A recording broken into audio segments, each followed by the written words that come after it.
ৰাতিপুৱা উঠিয়ে তেখেতৰ টিফিন ৰেডি কৰিলোঁ আৰু তেখেত ডিউটিত গুচি গ'ল। যিহেতু আজি ছানডে, মোৰ ডিউটি নথকা বাৰ, সেইকাৰণে শাহুমাই লগ ধৰিলে যে গাঁৱত বোলে এখন বিয়া আছে।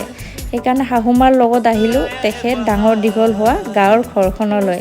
আৰু এইখনেই হৈছে আমাৰ গাঁৱৰ ঘৰখন। আমাৰ গাঁৱৰ ঘৰখন পিছে টাউনৰ ঘৰখনতকৈ 10 কিলোমিটাৰমানহে দূৰত, পিছে বেছি দূৰতো নহয়।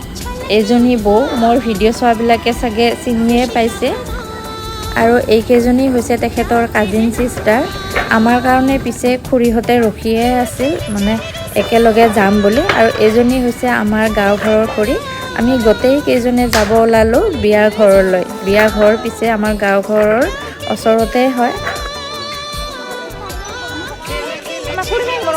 মাইনাৰ পিছে ইয়াত আহিলে অলপ উৎপাত বেছিয়ে হয়। গোটেই কেইজনে বিয়াৰ পৰা আহি গধূলি একাপ চাহ খাই আমিও ঘৰত গুচি আহিলোঁ।